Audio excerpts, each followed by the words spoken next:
Right, welcome to a special edition of the Old Paratrooper podcast. I'm joined today with former REME soldier and late entry officer and founder of the final RV, Stef Hinds. How you doing, pal? All right? How you doing, Chris? Thanks for having us.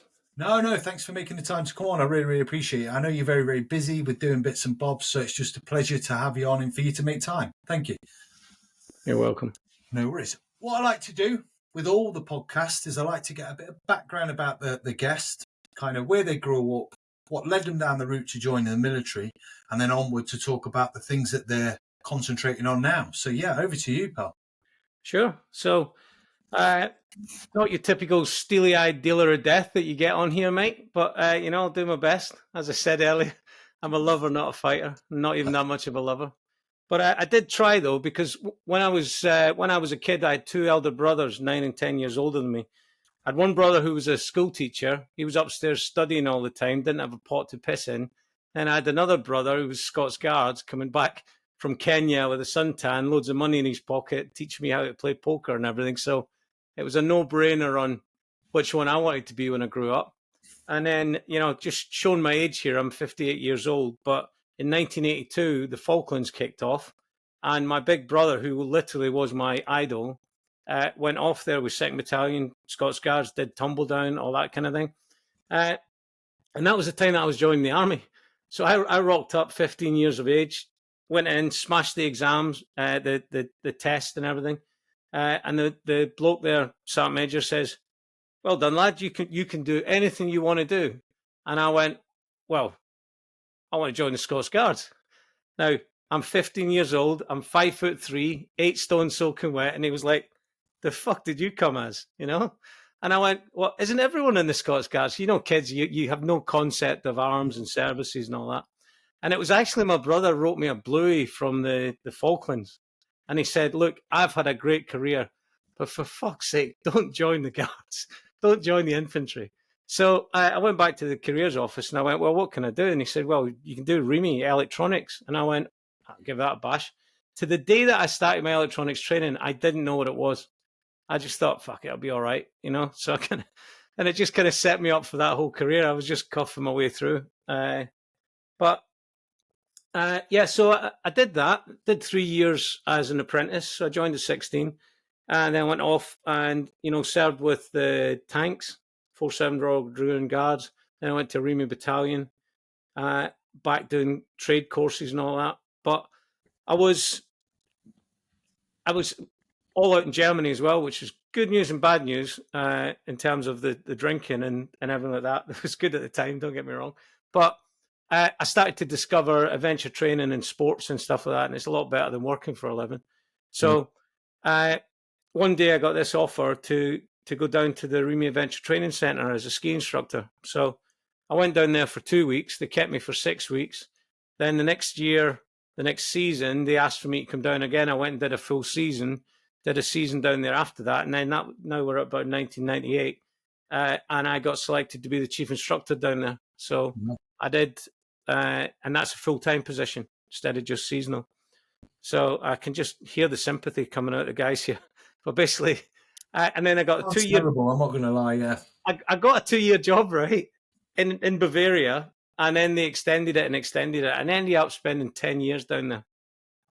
So a third of my army career was spent in civvies in Bavaria. I'd even handed my uniform in. I still did stuff. I handed my uniform in Ireland before I left, and then came in there. So, but I'd given up on army, green baggy skin stuff. But while I was there, we got all arms and services coming through. And I think I was staff sergeant at the time, artisan staff sergeant. So I hadn't done TIFFE course or anything like that. And, I'd given up on my army career because they put me in the mountains. So, you got to live with it. But there was a brigadier came down there from the Adjutant General's Corps. And he said, "Do you want to apply for commission?" And I was like, "Shut up. I'm just a ski bum. I can't even remember where I know I don't have any uniform, but he said you should go for commission." But by this time while I was down there, I'd met my wife. We had a daughter. I was a bit old and broken. And I thought, well, I'll give it a bash. So commissioned into the AGC SBS. And then the army went, "Right, we're going to get a payback." So it was like, two Afghan tours in 3 years.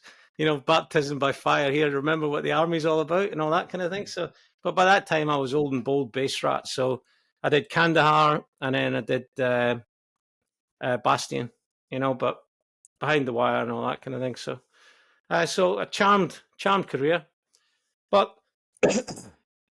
so that was my army thing, 29 years. And then I retired. And on reflection, retiring straight off the back of an Afghan tour, I'd rigged it because I was the REO and I could do that. I'd rigged it. I'd gone out early and then came back, handed over to my replacement back in Germany, and then I went on resettlement leave.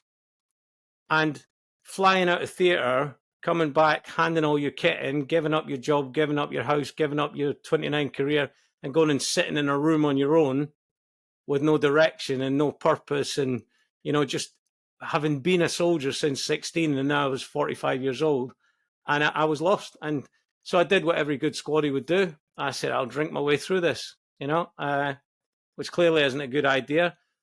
Cut a short story long, I had a nervous breakdown. Just couldn't figure out in my head where I was going, what I was doing. And I think I mentioned to you before, the biggest fear that a man can have is a fear that he cannot identify or explain. And you just felt terrified, stressed, anxious, and there was no reason for it. I was happy, I had a nice house, loving family, money in the bank, the future was bright and all that, but I just felt fucking lost and terrified inside. So, and I was in Germany. So you think you support is a problem in the UK. Germany has got zero, no knowledge or experience in these kind of things. And this is the problem. Because I came back from Afghanistan, they went, oh, Afghanistan, mental health problems, must be PTSD. He probably saw stuff and all that. And I actually say on reflection, I was broken before I went. I just didn't know it, and I was just playing the game. Here's another interesting insight. Leadership is a really good place to hide. I'd be interested if any of your listeners can identify with this. It's the easiest thing in the world to step up and say, hey, these are my people. I've got to look after them. I haven't got time to worry about me. I've got to look after them. Guess what you don't do there? You don't look in on the inside and check in on what's going up here. You just wash it away. And that was the thing that bit me, because when I had no responsibilities and no purpose, I was just left at home inside my own head, and it fucking wrecked me. You know what I mean? So if anyone can identify that, it's not a good thing. So like I say, cut a short story long, I kind of pieced myself back together, but it was a long, horrible road. I'd already resigned to the fact I was going to go one last hurrah, went to Bulgaria. I thought, I'm going to drink my own body weight in Guinness every day till I get the balls up to take my own life, and then that'll be it. Left my wife because I love her, didn't want her to have to suffer with this bell end anymore. But something, penny dropped, 16th of January 2016. I just went, there's got to be something else here. Excuse me 1 second. There's got to be something else here. So I came back. Thankfully, the wife took me back. And I started on this journey to understand what the hell was going on in here, what I'd been through and everything. It took me a year or two to get myself back squared away. And then it came to me about, I've walked the walk here, and I've picked up a load of experience and a load of insights, done a lot of learning. There must be other people in this same circumstance who are faking it till they make it, just playing the game, being that guy, being that girl. And then the rug gets taken from under you and you fucking lost. So that's when I became a coach. So although I'm a business coach helping corporates and all that kind of thing, my passion is in, because I very often find myself in a room with a CEO, say, and we're talking about global strategies and all that sort of thing. And then, because once you've been there, I'm sure your listeners will understand this as well. Once you've been to those dark depths of your soul and your, depression, anxiety and all that, you kind of get an extra sense, and you can see people who are struggling. So I'll see people talking about business and all that, and I'll just say, how are you doing? No, how are you really doing? And whoosh, they open up. And I found that I can functionally operate as a business coach, but my passion is in helping another human being who's there going, I'm fucking lost. I don't know what's going on here. And this is the problem is we only have one head. We've only ever been inside our head. So we don't know any different, and we can't understand why it's broken, why why we're getting these conflicting messages and all that kind of thing. So when I see someone else that's got those kind of symptoms, I pull for it. Jump forward to the final RV. The moderators check messages coming in. Messages come in, guys crying out for help. The mods just say, Steph, can you have a word with this guy? And they just pass him on to me. And that's another thing. We talk about that later, but I had no expectation of being in that role when we set up this final RV group, but I find myself able to talk to those guys. And there's a unique quality that you can't learn in a textbook or a PhD when you can say to a guy, yeah, I know, you're thinking this, you're feeling this, aren't you? Yeah, fucking been there, pal. I know exactly where you're coming from, So that's something that I feel now like a blessing, that I can talk to people and they just kind of get me. I say straight away, I'm not a clinician, I'm not a psychiatrist, but I've walked this walk and I'm willing to walk yours with you to help you type thing. So sometimes that's all it kind of takes, is to have that link with someone and have something in common. Now we spoke beforehand, and luckily with me, I've never suffered, well, at least I don't think I have, with post-traumatic stress disorder, but I have kind of struggled with ADHD, and that's a big thing that I kind of like to talk about briefly, because the ADHD, I mistook symptoms for kind of depression and stuff like that, when it was really not understanding ADHD. So that's kind of, a big part of stuff as well. I try and reach out to people with ADHD and get that message out there, that sometimes the symptoms and that can be kind of misconstrued for different things. And it's very similar with like what you're saying. Once you understand your own brain with what's going off, you can then kind of pass on that knowledge and information, because you can relate, can't you? Well, that's absolutely, first of all.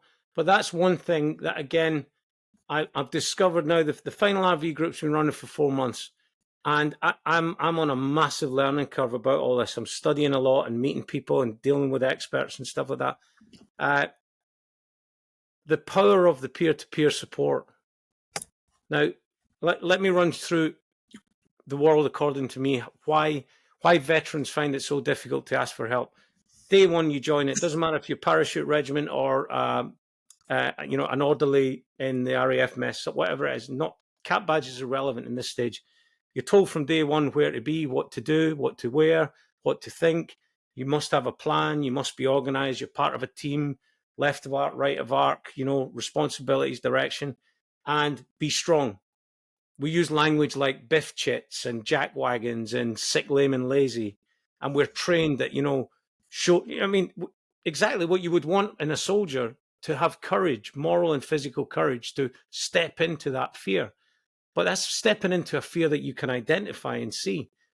What happens then is we take these people and we've trained them up to this high level. And the other thing I mentioned as well, this generation is a perfect storm, because we took what was the PlayStation generation. I'm going back from the 90s and onwards. I can't speak for before then, the Falklands and everything, but just take this group of people, the generation who are now in their 40s to 60s, say. They did Kosovo, they did Bosnia, they did Iraq, they did Afghanistan, right? And a lot of our people who were growing up into this softer environment were suddenly proper toe-to-toe with the bad guys, proper bad.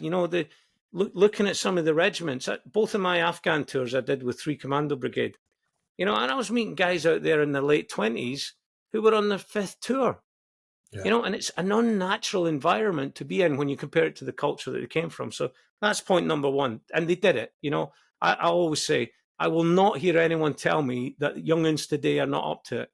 When I was in Bastion watching these 19-year-old guys go out the fucking gate again on CLPs and stuff, or seeing the guys come back to the cookhouse, who'd been out in the fobs for weeks, a 19-year-old bloke going on 45, you could just see that the boys have been doing the stuff, you know what I mean? So, but they've come through that. Hey, it cometh the hour and all that. You signed up, you did it, and they were all happy to do it. They all are happy to do it. Then they come back into this society who have got no fucking concept of what they've seen. We've taken them out the army, typically. They're carrying all this trauma inside their body. They're now back in that soft, caring community, and they're carrying all this trauma and emotion, which isn't in the conscious brain. This is something that I've learned as well with this final RV. and they're having to go and speak to therapists. And, I'm nothing against clinicians and therapists and professionals and all that kind of thing, but they just don't get them. And then you've got these guys who they've been trained to have a plan, be strong, be in control, have direction, all that. And they're out of civvies. They've lost their support network. They're feeling a fear. They're feeling insecure, carrying this trauma, but they've been told, don't show fear, don't ask for help, don't do all this. The other important thing is they've been so close to death so many times that it's not a huge jump between being this side of life and being on the other side.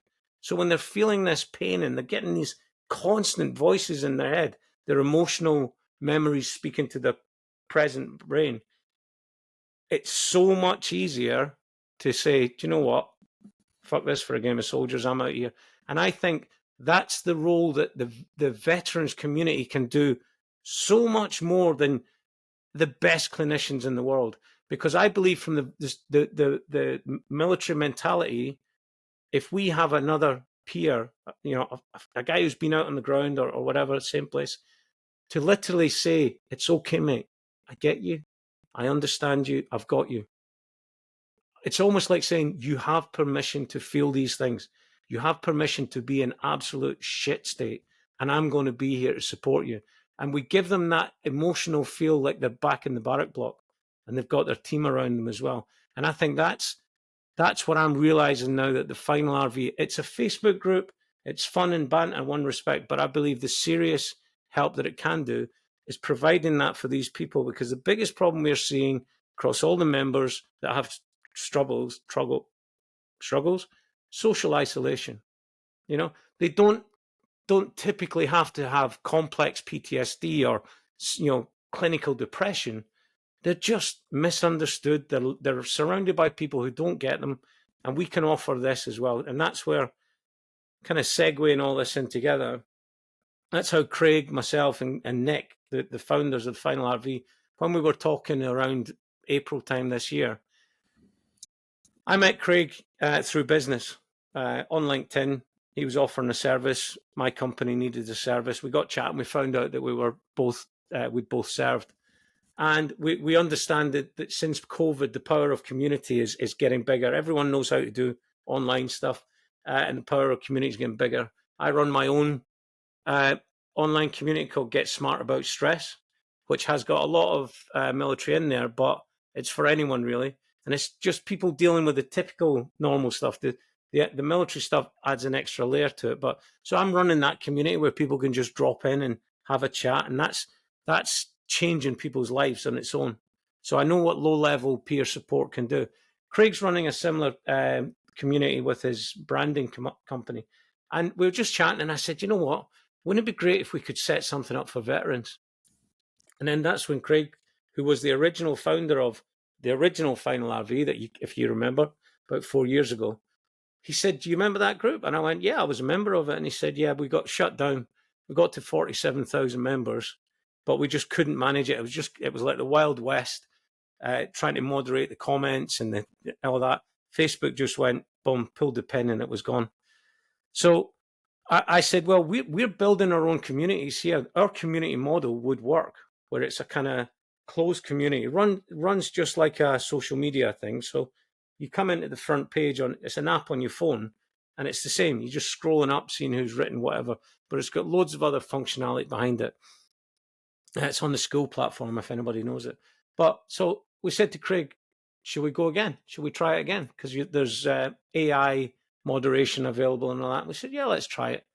So we literally, no advertising, no preparation. There was Nick, Craig, and I. We just put it up on the page, and it went fucking mental. I remember, yeah. Thousands and thousands of people joining every day. We got 40,000 in 3 months.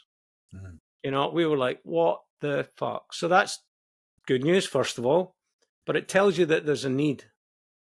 That there's a need out there. So, and I hope people will tell me otherwise. I hope that we're setting the right standard, because I work, I said at the weekend, I work on the bell curve distribution. Most people are in the middle there, and the ends of the bell, as I call them, the bell ends. Said, we're not here to cater for them. There's a whole internet out there where you can go and be a knob. I wish you well. If you want to be a knob, be a knob. But you're not 18 years old anymore. It's not in the pigs bar. You're not playing biscuits or the dance of the flaming arseholes. We're a bit older than that. So we set our goals there of where it's going to be, and that is respectful to one another. We like a bit of banter and all that, but we're there as a meeting point, an antidote to social isolation, walk down memory lane, all that kind of thing. But we want to do more than that. We are a focal point, and like I say, we get people coming in asking for help, and then we get to them. And so we end up we've now got 44,000 members. So that's a tremendous resource. We're actually bigger than the actual RAF and the actual Navy. So we've got more personnel. You know what I mean? Yeah. So we might have to get our own cap badge and our own mess dress or something like that, stable belt or something. So but the good thing there, what you said, and I've touched on this quite a bit before in the past on various podcasts. Now, you find that people, they do struggle, like behind closed doors when they're in, but you have, like you said before, they have a support network of the blokes around them, like in the mess room, wherever that meet, when they go out downtown, they've always got them. When they walk out them gates, and I remember it, and as I'm sure you would as well, when you leave that camp for the last time, in my head, I was going to be like, well, I'll be back down in a couple of weeks, for like on the lash with the lads and catch up. Yeah. And it was like 8 years before I and you lose touch. Life gets in the way before you know it. 20 years has passed by, but you're suddenly out on your own. You're not got them people. And this is where things like Facebook and the final RV, in my opinion, are great for people to touch base with friends, people that they can kind of speak to. And like you say, the peer-to-peer support, isn't it? Yeah. Well, I'll give you an example of it, right? Because I'm in Germany, and I've never been back to an Army Navy game, a Remembrance Day, or anything like that, because my memory of leaving the army was quite traumatic, and I built it up, and I'm basically on the civvy net. I've got dual citizenship now as a German citizen, but a funny example. I'm straight back into it with the banter and the patter and the phrases and everything. My German wife's like, what does digging out blind mean? What are diggers? What is, you never lose it. And it's that thing. And it's the values and standards and all that, but we have our own values and standards. We always have. You rip the piss royally, but we've always got each other's back. And the way the military works is in Civvy Street, it's like, I'll never really trust you. Maybe after years, and might be lucky, you might get in there. Whereas with the military, it's, I'm giving you my trust until you abuse it. We just always have. You remember when you go into, if you were in a unit and you went to Hong Kong or Cyprus or whatever, you walked into the corporal's mess, you walked into any mess at hiya, how you doing? And it was the advantage of having the rank structure. You could come in and say, I'm a class 1 full screw electronics technician from 3 Battalion Remy. Boom, nailed it. I know exactly who you are. I know how long you've probably served. 5 minutes in, I'm like, Bob Taylor. Yeah, Bob Taylor's there. Yeah, he's a good lad. Yeah, me and Bob are always on the lash. Right, yeah. Bob says he's a good lad. Game over. He's a good lad. He's in. We have that community. We fast track to that trust, and we talk the same language and everything. And it's so powerful to bring it back together like that, because as I say, I'm 58 years old, and I'm still talking like I'm in a naffy bar at 19, and so that's the power of this community. Then there's the fact of the experience that they have, from every single walk of life, armed service. There are generals in the final RV, right? That I know. I've got friends who are generals, but it's not because they're a general. Maybe they came skiing with us or something like that, But they love that element as well. They don't want to be, the big I am and all that kind of thing. They just want to be there and skulk in the background and watch the boys and girls being who they are and ripping the piss out of one another, and the old pictures, and it's just amazing. You know, Yeah. we got guys in the group talking about their time in Aden. Yeah. You know, Suez crisis. Guys signing up. 84 years old, and they're putting up the old black and white pictures of them in Borneo and stuff. And I just think, fucking hell, because we're part of this legacy. You know, we're in getting all philosophical here, but we're in an unbroken chain going back hundreds of years. You know, Cromwell's time and all that. You know, so we've got such a beautiful gift of a thing. So that's what we want to capture it and get the best out of it. And the first thing that we've said that we want to do, and we've led from the very beginning, is veterans welfare. Look after our brothers and sisters at the point of pain. You know, not 3 months down the line, fill in loads of paperwork and all that kind of thing. We want to catch them when they hurt, because that's when you need it. When it's 3 o'clock in the morning and the black dog's turned up and your missus can't put up with you anymore. There's no point saying, yeah, we can have an appointment in December the 15th. You know, the whole thing I want to do is be a point of contact that people can get to.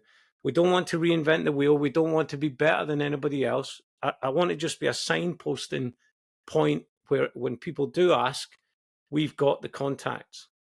I'll tell you a beautiful thing that happened when we set this up. I set up a mental health forum, and I asked, because like I say, I don't know shit about shit professionally. I've not been in the UK network or anything like that, so I'm not shy. So I asked the community who's got expertise in this area, and loads of people come on board. In fact, I think you come in on the meeting as well, and there was people from Up Courage, people who are healthcare professionals and everything. And this one lad, we became really good friends, and I love him like a brother. But he rocked up at the meeting, and I went around the room inviting, talking to everyone. Came to this lad, and he said, same age as me, like, in his 50s. And I said, so what's your story then, mate? And he said, I think I'm in the wrong meeting. So what do you mean? And he said, well, you guys are all professionals and expertise and all that. He said, I sort of came here for help. And I said, all right, what's up? And he said, well, I've been kind of struggling with depression and anxiety since I left, on and off for like 20 years, And I said, listen, mate, you've got all the expertise you need. I said, you've done more qualifications than anyone else in the room. You've lived it. You have lived it, and you've made it through. So don't belittle yourself. So he actually came into my community, and he's just blossomed. And he went from being at home on antidepressants, hadn't worked since April till August. He's now back full-time work, and he's helping his mates through stuff now as well. It's just through that peer-to-peer. I see you, I hear you, I get you, you're going to be okay. And he just went, breathe. Gave him a bit of hope, bit of direction and all that. So it's that kind of, and there's been other incidents like that where I know that this is the core purpose of what the final RV can do. So there's that. Let me just take a pause, because I'd like to tell you about the other things that we want to develop as well. If that's all right. Yeah, no, absolutely. No, it's just interesting. Like you say, you get a with having that many peoples and that many members of a group, you're going to get people literally with all sorts of like skill sets and like you say, mental health professionals and all that sort of thing. That's what's great about networking in general, isn't it? With the kind of social, if social media's got any sort of benefit, it's got a lot of negatives, but if the any benefits you can take away from social media is the networking side, isn't it? Yeah, that's it. And we can support each other. And the other thing as well, Chris, people are so willing to support and help. You know what I mean? You see, occasionally we let posts get onto the page where it's a bloke asking for help, but by that stage we've probably already contacted them, or maybe it's a beacon alert or some of that. But you just see the outpouring of support. Now, in the early days, calling it out where it's at, there were some ends of the bell ends jumping on there, giving it, oh, he's only a cry for help. Oh, yeah, that's bollocks, He, if he wanted to kill himself, he would have killed himself by now and all that sort of stuff. Not fucking interested. See ya, you're out, right? if you can behave that way to a fellow brother or sister who served, then we don't want you in our group. You know, I've encountered that. I have encountered that, and it is out there. And 9 times out of 10, what in my findings with that, these people also need the help as well. They're just in a different position and not willing to accept that they need help. So by them coming on, it's almost justifying saying, well, it's kind of sign of weakness, man up, you need some, it's one of them. And that's my findings. I don't know if you found the same. No, you're absolutely right. And from my background as a coach, studying people's behavior, it's not natural for a human being to be bitter and twisted and negative. But what happens is when they're broken on the inside and they've got some kind of self-esteem issues or generational trauma, their parents didn't know how to bring them up, so they were brought up badly. They don't know how to handle themselves. They're bad parents. They're feeling lost and alone. And there's two things that people can do there. They will either try and raise themselves up, or what a lot of people do is they try and push those around them down. Yeah. Because they're looking, it's an evolutionary thing where we always try to be as high up the hierarchy as we can. So you can either work your way up or you can push the others down. Yeah. And that's a symptom of it. And you're right, they can be broke. But in that moment, this is what I say to the moderators. We're not taking any shit. I leave the comments up so that the positive comments can get in there. But I'm merrily bouncing people out. Because I'm not here to, in this context, I'm not here to educate or rehabilitate them. If they can get into their 50s or 60s and still think that that's the clever thing to do, then they can go and jump into the 1,000 other military groups out there. And that's just the sword that I will die on, the hill I will die on, in terms of maintaining the standard. Because when you've got 44,000 people in there, I reckon we're probably looking after 43,500 of them to maintain the quality of the group. Because if you do suffer that kind of, just bitterness and pettiness, if you're going to allow that, then you're going to lose thousands in the middle. And that's what like I say, we're not here to educate or rehabilitate. If you want to go and be a dick, go and be a dick. Find a page that will have you. It's just I don't even mind you being a dick. Just don't be a dick on our page. I've said it a million times. It's about spreading positivity. There's no room for the negativity. If you want to come on and be negative, go elsewhere to do it. I have my own group. I have my own that's linked to the podcast, and I've had the same things as well, pal. Where people come in and negative, like bring negativity. And if you don't have anything positive to say, then just don't say it. You know what I mean? That's it. When we were in the army, the good old bad old days, I don't remember what political party my mates followed. I might have known what football team they supported, but even in the Scottish regiments, you got Celtic fans and Rangers fans. You'd see them in the cookhouse on the weekend, wearing the same, wearing their football shirts and stuff like that. They're muckers, they've been doing op tours together, but the banter between them, So when the politics and and the right wing, it's immigrants this and all that kind of stuff. If that's your views, great. Go and take them somewhere else. Yeah, absolutely. Like I say, there's a whole internet out there that you can be whatever you want to be. All we ask is just basic decency and respect in the community, and then we all get to play with the grown-up rules, And that leads us into another thing about the app, where we want to launch this app. The final RV before got shut down because, like I say, it was the Wild West. We couldn't monitor the comments and all that sort of stuff. So when we moved to the app, which we want to launch, stop press, you heard it here first. We want to launch on the 1st of November. We don't want a hard launch.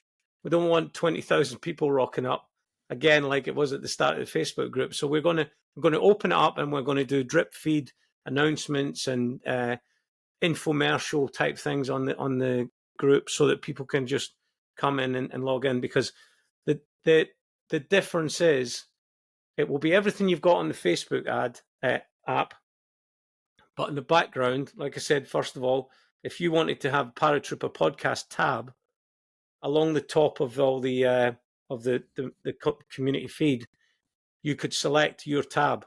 So when someone wants to post on the group, before they can actually post it, they have to select a category. So it could be general, it could be welfare, it could be charity, it could be employment, it could be Old Paratrooper podcast. It's open-ended. It can be whatever it wants, right? And then if someone wants to come in and they're just scrolling, because most of our users, they love opening up the app every day, some random pictures, some stories and all that kind of thing. But for you, for instance, you can come in there, or anyone who's got their own club, there'll be the capacity to set up your own community inside this community just with your own tab, right? And this is the facilities that we'll have in there that you don't get on Facebook. So you go in there and you just go, right, Old Paratrooper podcast, boom, 15 comments or 15 posts around like that you can deal with directly. Or anybody who is like, I don't want to go and hear all this crap hat shite. I only want to talk about paras, death from above and all that. Boom. You can search for paratrooper and all the stuff to do with paratroopers will come up. So it's much more usable. So there's that. But the second thing is it's moderated by us.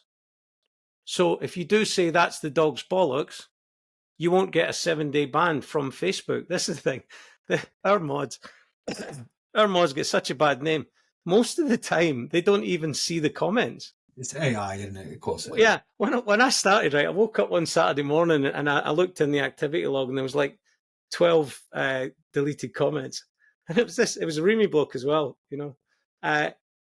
about 3:00 in the morning, obviously the wrong end of a crate of beer.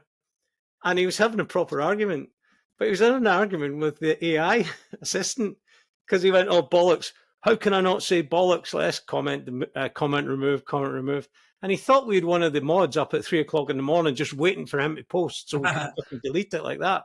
And then, you could just imagine him shouting at his computer, yeah, fucker, I'll fucking, 11, what is it? Freedom. But all that kind of thing. It's good that you're getting the information earlier because that's how come I got acquainted to you. If you remember, I tried to post a YouTube link to the podcast because I believe I'm trying to do good stuff and it got declined. And I had a little bit of a rant because I see it as it is self-promotion. I'm not going to lie. There is an element to it. I'd be lying if I said there wasn't. But I'm like trying to push the messages out there far and wide as I can. And obviously the groups like the Final AV will hopefully aid me to do that. But yeah, I got declined and I got a bit annoyed and sent a ranty message and then you having a chat. And then we ended up having quite a long phone call about it, didn't we? And that was it. That's actually how we met. Yeah, then when you explained that's how we met. I understood it. Yeah, exactly. And we can talk about it here to let lots of people hear what it is. But the amount of approaches we get from people who all have, the tragedy is there's so many good causes out there and there's so many people trying to do the stuff that if we let one in, it will just become a complete constant feed of people asking for money, asking for help and all that. Yeah. And with the best will in the world, it's human nature. Nobody goes onto the GoFundMe page website and just strolls through people asking for money, heartbreak stories and all that kind of thing. And that's what the single feed would become, Yeah. So in the app, we've got the capacity of controlling that, where what we want to do is every single organization and good cause and everything can put their stuff up there. We'll give you a separate tab. And then what you can do is you can put a line saying, or we can monitor it so that we put a throttle on it so that there's only maybe 3-5 charitable things per day. But all you have to put on there is, hey, Chris here from the Old Paratrooper podcast. We're raising money for such and such. A one-line post, maybe a picture in there or something like that. And then you link it to your part of the community. So people see it, not interested. I'm a Marine, fucking paras, that kind of thing. Flick through. Well, they can do that and it's not a disruption for their day. But anyone who goes, oh, definitely, boom, it'll take you to all your information where they can read into it. You can have all your links. You can, and like I say, the other thing that's in there is a calendar. So you can say, I'm going to have a live Q&A. And, you just book it. We have the facilities where you could have members in your part of it. where you put a Zoom link into the calendar in there, and then your people will get a notification the day before, all inside this app. Chris is having a Q&A call, 7 o'clock tomorrow night. They know to go to the app, click the calendar tab. There it is. Click the link. Boom. We're in a Zoom call together. All in-house, one-stop shop. So it's got the facility to do that. And you can do it, and 1,000 other Chris's can do it. It's open-ended. It can manage this. Wow. Yeah.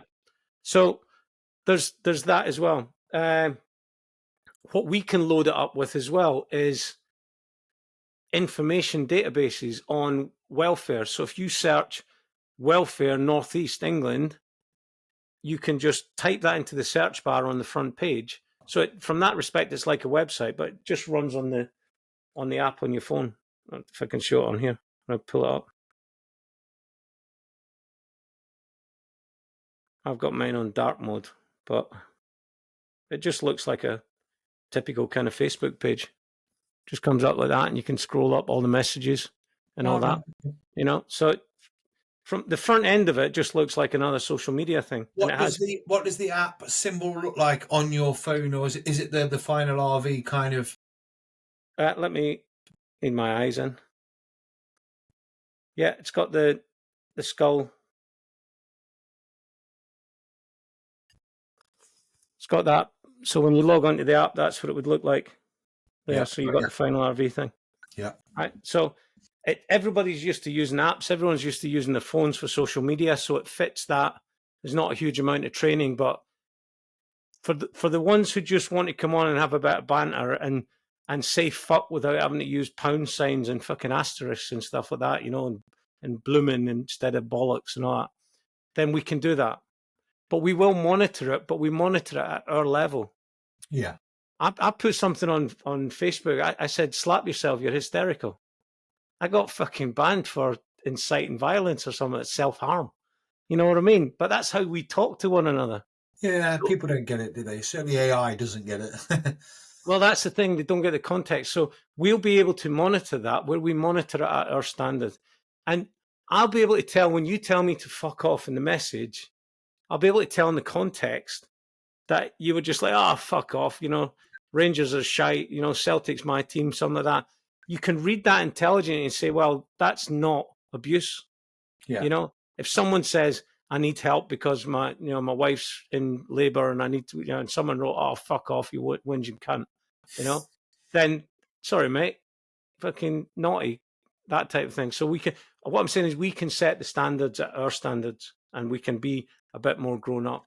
And another thing go on. Is it downloadable from the Play Store, Google Play Store? Yeah, it's a standalone platform. Yeah. There's going to be 1 billion users on this school platform, and this is our own private community on there. So it's going to supersede Facebook groups and everything. It's a really good functional. It's been built specifically to get over all the problems that people had with Facebook groups, and it's away from Zuckerberg, and there's no ads in there. If we put ads in there, there'll be our ads about events that our members are having and all that kind of thing. So what else do we want to have in there then? Excuse me. I was going to tell you. Live events. There you go. Yeah. So we want to organize live events as well. And they can be regional, so the Scottish branch or the whatever, and more members can come on board. So what we're building is a template and a platform, and it can grow wherever our members want to take it. So if you come to us and you say, right, I've got this idea, I want to set this club up and we want to run whatever, we say, no worries, mate, we'll give you an area on the site. It's your place. We'll give you admin rights. You can upload your materials in there. You can set it up. And then you just point all your subscribers from here to that, and they can always find you on there. Super simple, And then you can run live events out of there. But you can run online events. You can run Zoom calls. You can have 100 of your people turn up in a call, and it's just your call. So it's not like in Facebook when you have an event, it's all comers. But you can decide what the members are and what members are going to turn up, and no one else will ever know. I open up my app, and unless I search out the old Paratrooper podcast, I might never see any of your stuff, or I'll never know that you're having a call and getting all your troops together and all that sort of thing. So it's got that kind of capacity. What else is there? Got events. Got here's the other one. We want to do jobs, professional networking. We'll be able to have an area there that's like LinkedIn. Yeah. Where people can advertise jobs there. We've already got tabs in there. We've published it, or we've populated it so far. We've got mental health support. I've got a load of coaching videos in there and music videos to help people sleep at night. Nick is just step back a bit. To populate this with some materials to show the possibilities of the app, we've taken our specialisms and we've put them in there. But we've put them in there as an example. So you'll see my videos of my mental health coaching. Then you'll see Nick, his stuff on nutrition, personal trainer stuff, exercise routines and all that. We've got another guy who's coming in to help with financial planning, talking about wills and stuff like that. Another lad, Tim Jones, is on there about resettlement materials and employment stuff and all that. That's all populated in there already. So you can literally go to the front page and go resettlement, accommodation, welfare, nutrition, put in one word, and it will immediately come up with all the areas that you can go and search that, So it's really powerful, really user-friendly, and easy to understand once you get in there. So it's got so much more functionality, and it's closed. So here's it's the downside if you're a bell end, but most people aren't. You have to log in. You have to give us your email address, right? Which will cause people to be a little bit more sensible. We won't take daffyduck@gmail.com, that kind of thing. We've got to have your name. How did you know my email? Exactly. How did you know my email? Because you sent it me here to log in here. So now we all know that you're Big Balls McClure. But, right. So there's a little bit more accountability there. Now, and what that means is you can then reach all of your people. So on Facebook at the minute, if I put out one of my Charlie calls, 44,000 people, if I'm lucky, I'll get 400 likes. Because the algorithm just goes, okay, we're too busy sending them life insurance ads and whatever ads. We won't give them all. We won't give all of the people this.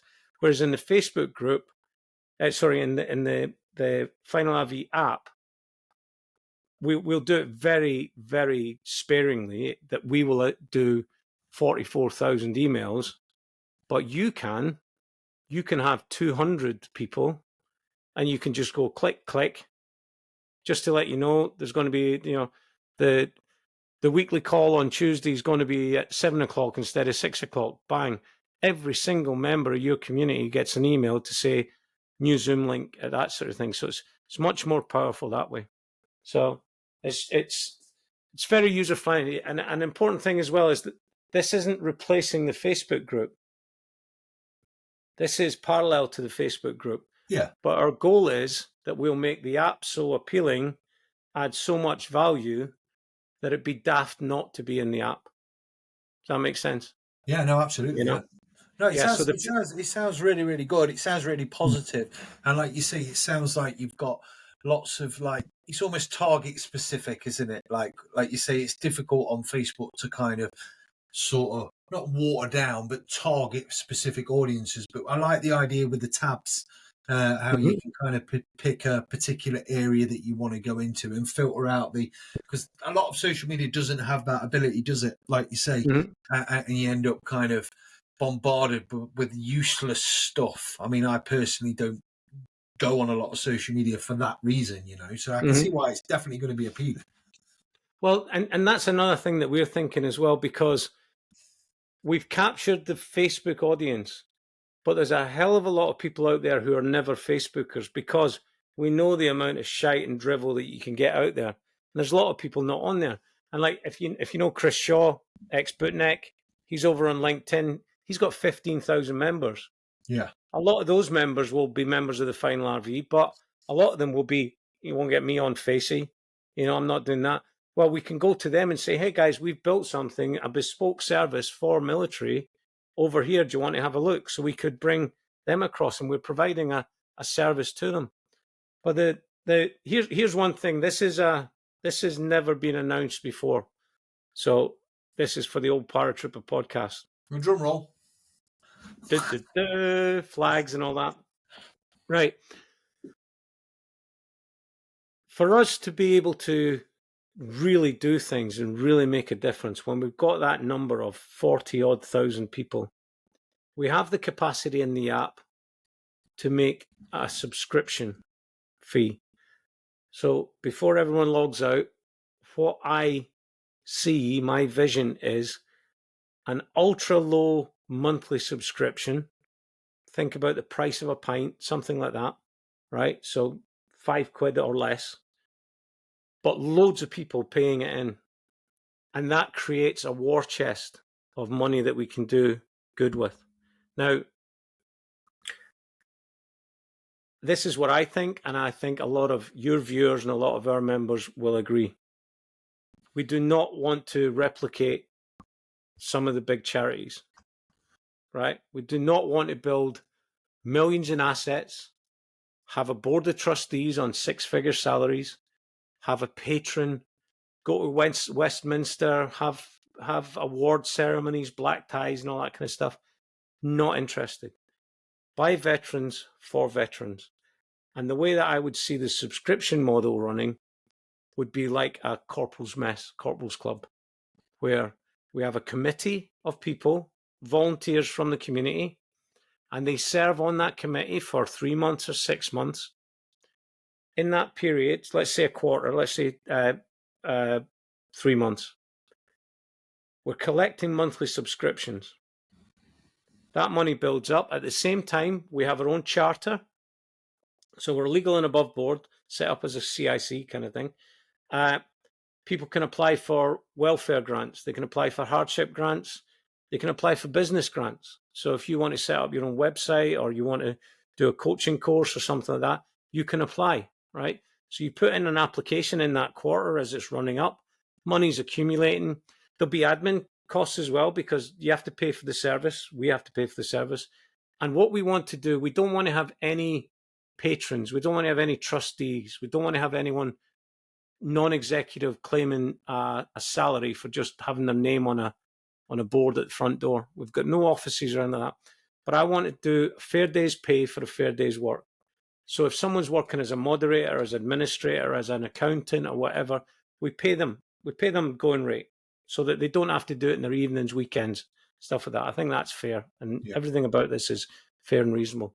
So let's say there's a 70-30% split, 30% admin, 70% welfare. So whatever we collect in those 3 months, 9 volunteers from the community sit together.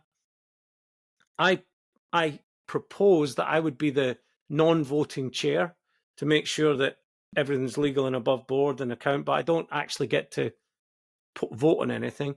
And I just say, right, we've got all these applications, we've got this pot of money, do with what you will on behalf of the members, draw it down to zero.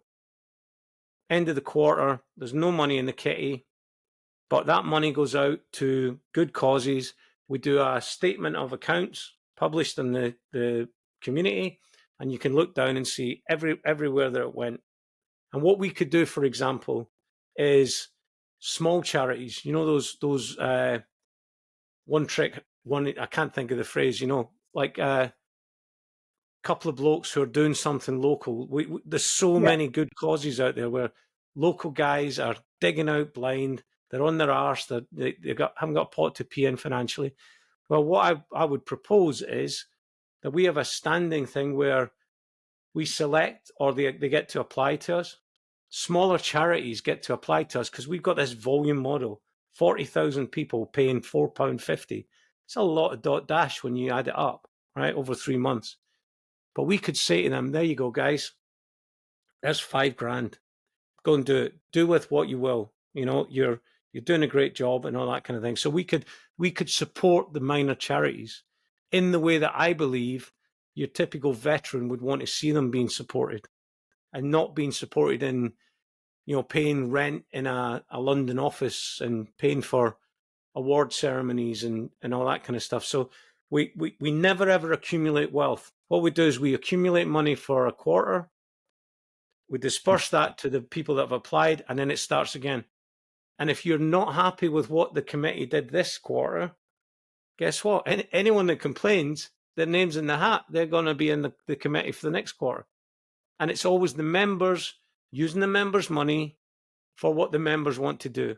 And if they say, we want to build a strip club in Colchester, if you get 9 votes, then we build a strip club in Colchester. You see what I mean? Yeah. It's the community's money. Yeah. And everyone's paying a pint a month to generate real good, because the goodwill stories that will come out of that are going to be immense. But the other thing that I really want to have is a slush fund that, say, the 3 founders have, so that it's Friday night, Chris is a member, comes into the group and says, I've just been out for a walk with my dog and I found this veteran on a park bench. He's potless. What can we do? And I say, right, Chris, you're a member of the community. You're not going to bare your arse in front of all your pals. So I'm going to trust you, one veteran to another, that what you're telling me is legit. I would then say, go and find them a B&B. Go and book him in for a week. Give us the details. Our accountant will pay his bill tonight, get him off the streets, and we'll get the correct service support to him to deal with him. Or Mrs. Smith. Bob Smith's been a member for a few years. He's gone out. He's dropped dead. Mrs. Smith, devastated, lost her soulmate, and now she's thinking, we've been living on our pension. We haven't got money for a funeral and all that kind of stuff. Call goes into the community and we say, right, Bob Smith, he's been a member of the group for a while, absolutely a veteran, absolutely in urgent need right now. A quick vote from the founders or the committee, whatever. We're doing this, guys, right? Get bank details. We can put $2,000 in our account within an hour. That's the kind of closest to the point of pain that I want to get. I don't want to build hospital wings. I don't want people to have to go through 3 months of paperwork and all that kind of stuff. There's facilities and charities that do that out there. Yeah. I want to catch those people when they need it.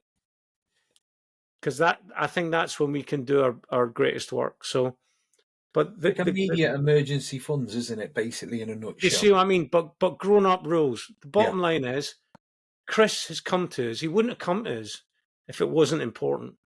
Right, Chris, we're going to trust you on this, mate. We're going to send you 200 quid to book that guy into B&B. We'd like you to report back and tell us what's going on. And, because then at the end of the month, the accountant or, like the mess meeting, as we'd say it, we've got to say, this is what the money was spent on this month. Chris Binch called up Friday night, saved Bob Smith, got him booked into a B&B. It cost us this much. There's the invoice. It's in the accounts. Game over. If we find out that Chris actually took the money and went on the lash, well, that's Chris's problem. Because now everybody in the group knows that he's a thieving gypsy bastard. And that's where the trust element will run, providing we show up at our side as well. That's why I want transparency. I want to have an accountant running it. I want to have a committee. I want the management of the fund and the app to be outside the loop, and let the members run it by the members for the members and see it out there. So that's probably the biggest hurdle we're going to give for this app is to charge money. And this is why I want to get this message out on day one, the way that we want to do it.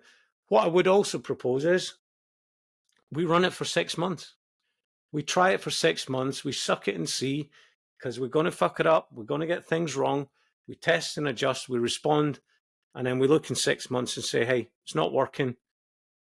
All this money is going to these charities and we're just going back to the free model. Sorry, it didn't work.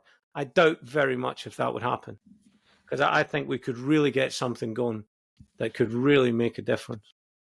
So that's my That's my ask. And I'll be talking about that more in the community.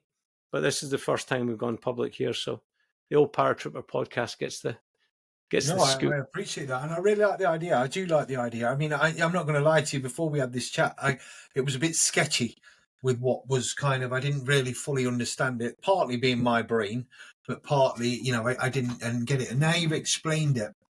I like all the elements to it. And like I say, I especially like that last bit that you've said there because we touched on it before off air. You said that sometimes these charities, it takes 3 months, 4 months, 5 months, even longer sometimes to sanction a release of money. And by that point, sadly, the person will either be dead or kind of, in a position where they don't need it anymore or it's not going to make a difference or whatever. But to have that emergency funds there to give to someone that's really, like you said, at the point of really needing it, I think that alone is worth it if you ask me, all the other stuff aside, Well, you're speaking hypotheticals there. I spoke to a widow yesterday whose husband had killed himself. He was going through terrible PTSD problems. And every time he went for help, he went there and they said, you need to talk to them. You need to talk to them, or we only do this part. You need to go and get that part. And the thing is, when you're fucked in the head, it's bad enough when you're sensible. You're doing your tax returns or doing your job applications, stuff like that. Can you imagine when you're shot to bits in the head and they're coming to you and you got to arrange a meeting? So it takes you 2 weeks to get a meeting. You go to the meeting and say, oh, sorry, you don't conform to our criteria. You need to go and ask them first. Or you need to get an occupational therapist to write a report and all that. I've been on my arse. I've been there where I was just looking for. Thankfully, I didn't have the balls to take my own life, But, I can understand why we're losing 4 veterans a week. That was the stats that I got from this lady I was talking to yesterday, And if we could just make that 3, fucking hell, man. We can't save everyone, but the ones that we do save will be fucking grateful. And that's the goal. That's all that we're doing with this. It brings so much positivity and good, but it's the baseline, catching them where the pain is and just letting them know that some fucker out there cares, and then we'll get the economy of scale. I reckon 40,000 people chipping in a couple of quid a month, knowing that we're going to operate it this way. Because then you can't sit on the Facebook group chirping about why Help for Heroes won't help these people. Where we say, well, we've got our own facility where we could have got him the 200 quid that he needed in an hour. Yeah. If we had the money in the pot, that kind of thing. And that's what I've spoken to people who have been involved in these places, and that's their frustration because they're human beings as well, but they're hamstringed with these regulations that they have to conform with, and shareholders, and they become private companies. We've read all the press and all that. That's why I want this. We will never be rich for longer than 3 months, and then we give it all away, and then we start again and we give it all away. I don't want to be in charge. I do not want to be going to bed at night knowing we've got 5 million quid in the bank, and that there's veterans that served with me living on a park bench somewhere. You know what I mean? Let's build it. Let's find them and let's give it away. That's the thing. It's about giving it away. It's not about keeping it. Absolutely. I want to see the bank account down at 0 and then we can just fill the feed with stories. Here's Bobby. He's got his, we got my caravan, or we got here, all that kind of stuff. There'll be people who take the piss, and that's a risk that we're willing to take. Naturally, every avenue, people take the piss. Because the alternative is we're going to help nobody just in case someone rips the piss out the system. Yeah. Fuck the system. This is what I'm saying. You're going to say that you're going to have 9 people struggle because the 10th person was taking the piss. No, let's help those 9 people. And if that guy takes the piss, he'll take the piss once. And then he's bounced, he's out, and he's gone, and he's lost his name. And then that's the other thing with the veterans community. I'll give you an example. We're like, we need an accountant. I said, we'll get a military accountant. Someone who's done his SEMA course, who's done his Regi funds and all that kind of stuff. Legitimate professional badge. But you know what we can do in a community of 44,000 people? Chris Binch did 22 years in the army. Has anybody got any dirt on him? Yeah, I was a full screw with him. He fucking robbed the PRI. Right. Well, he's not getting a fucking job with us then. You see what I mean? So Yeah. we automatically vet every person. We get to vet every claim. Will have somebody who knows somebody to say he's ripping the piss. You know what I Absolutely. mean? Or more importantly, would get, I know those guys, they're doing a diamond job, they're doing brilliant. And we say, right, we're going to give them $5,000 from the kitty. All those in favour? Yeah, boom. Send them the money. That's done. You know, that's what I envisage what we can do. And we have the power to do that. We have the capacity with the numbers that we have. So With the app as well, I just want to ask a question just to clarify. It is purely for veterans. yes. Have you? So, you know, as in serving members can come in, Yeah.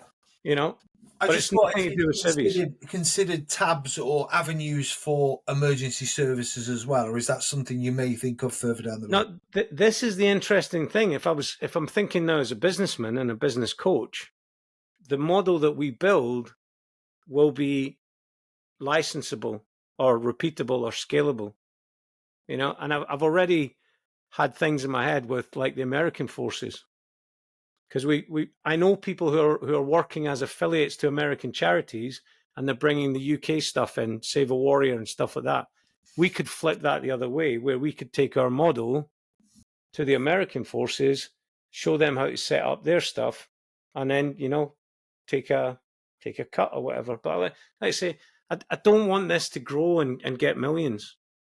You know what I mean? But in terms of helping people, the model, this model will work for police, work for emergency services, blue light, call it what, don't know what the current phrase is for that. It's the same thing. If you've got a community of people who come from a common background, then they can do what we're doing. Brilliant. You know, and like I say, for that minimal, you think about it, price of a kebab per month, so you get access to this community. And that's the other thing as well. If people want to advertise in here, they can advertise. There'll be a services offered page where you can go. You can search for painters and decorators or life insurance salesmen, anything that you sell. You know, like your carvings and all that kind of stuff. You can advertise in our community, but you have to offer a reasonable discount, like 10%. So suppose you get a painter and decorator coming to your area, and he has to give you 10% off to do your house, right? You're paying £4.50 a month, and he knocks 200 quid, 300 quid off your paint job. Yeah. As soon as you take any advantage of it, there'll be free wills offered in there. There'll be discounted on live events and stuff like that. You know, because we'll say we're having a live event in Manchester that month. When it comes to the committee voting, we will say we want to offset 10 grand to pay for the event, to pay for the entertainment, to pay for a drink for everybody at the door, all that kind of stuff. All those in favour, yeah, no worries. So we'll be able to support those kind of things, you know. But that's the whole idea of running it like a club. You run it like a club where the members say, "Can we have a Christmas party?" Of course we can, you know. Or we'd like to take some members hiking up Snowdon. Okay, we'll give you some money, take a drone with you, make a video, make it nice and whatever, do a bit of PR and put it on the site. And, you know, we'll chip in 50 quid a head or something like that, help people with the travel or something. But it's us doing it for us, by us. Well, the options are endless there, really, with it, aren't they? They kind of. Well, that's an important thing as well, because we're now at the limit of Craig, Nick, and mine ideas, right? And that's what I'm saying. We're just building a template. This can be anything that we want it to be. Yeah. And if someone comes in with an idea, then with their blessing, you're off and you're doing it. I don't want to be doing this shit all day, every day myself. No. You know, I'm quite happy to say, right, guys, we've built it. You use it. You play by the rules. We'll keep an eye and make sure you are. But ultimately, you'll need to be responsible to the membership. You know, you can take the piss, but you can only take it piss for a month. And then you've got to report in and say what you've been doing. Yeah. And then you get hoofed out. But it's self-policing, self-regulating, transparent. Everything's out there, up and down, out in the open, you know. No, spot on. Yep. Look, it sounds absolutely fantastic. I'll certainly be signing up for it when it comes out. As a way to kind of obviously showcase the podcast as well, and to kind of also kind of reach and keep an eye on other things that you can kind of use for yourself personally as well. I think it'd be brilliant. And like I say, every aspect of it sounds really, really good. So I hope it's a success, which I'm sure it will be.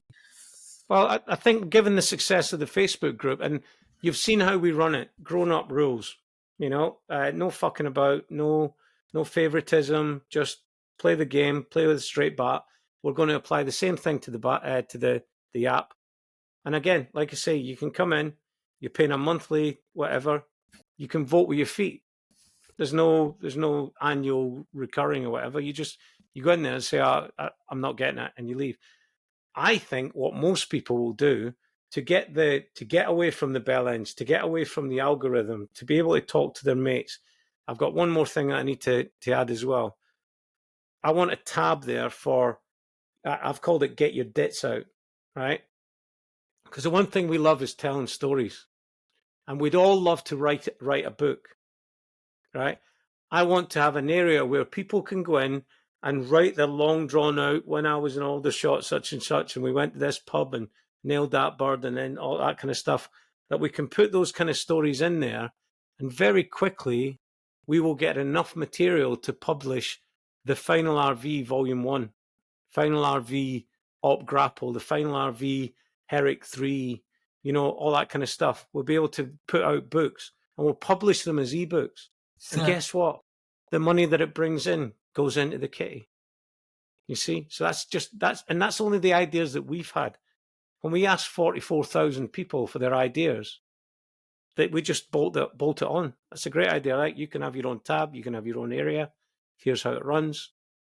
So it's got all of those things. So I believe that if you can you're away from the bell ends, you're away from the algorithm, we've got the security that if something happened and it closed down, we could set up on another link, URL, new page tomorrow, because we've got everyone's details where we can check in.